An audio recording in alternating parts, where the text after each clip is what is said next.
Hello everyone, thank you for joining Lola Rosa UK, my video channel. Today I would like to talk about epoxy resin. Epoxy resin is very good for polymer clay top coating. I showed this in my last video on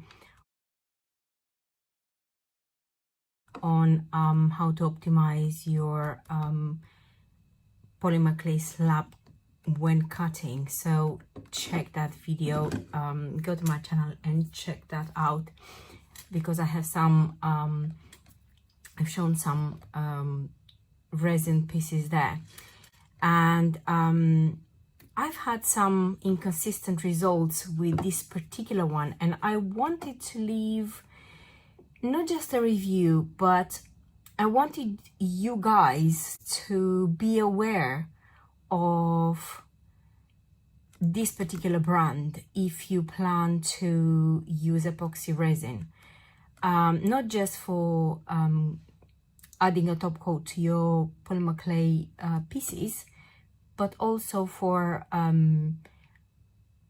epoxy resin casting, like rings, bracelets, earrings, etc. Now, as you can see, there are two different amounts in these bottles. This particular resin you're supposed to use as a 1-to-1 ratio. And so why do I have two different amounts? If I use 1-to-1 ratio, I should have exactly the same amount left in one bottle as in the other. This particular brand is Crystal Clear Casting and Coating Epoxy Resin. Right there. I will leave that for a second on the screen. I will not add a link to it because it's pointless.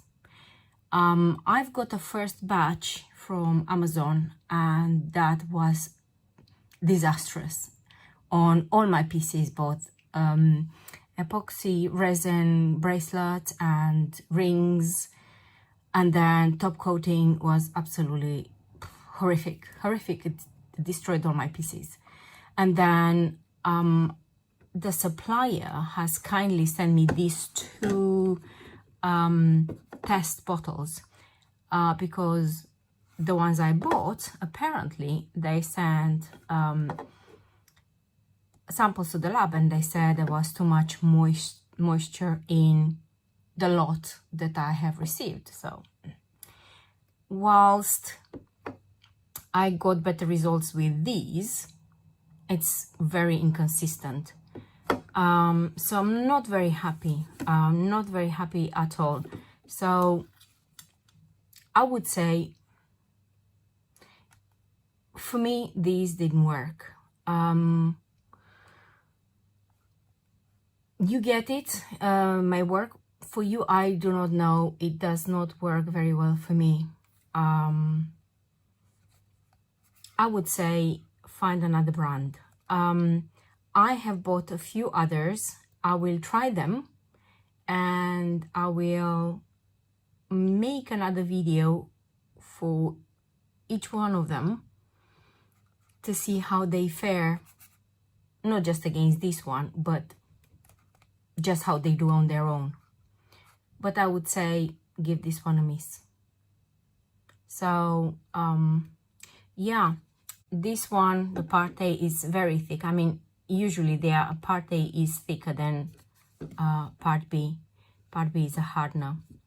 And when you try to measure it, I'll get this one, I reuse them. When you pour it and you try and put it on a scale, you just pour and pour and pour, and it just does not weigh it.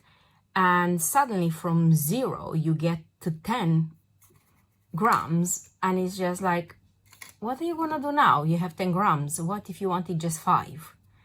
And so it's quite difficult for the scales to record measurements for this when you pour part A.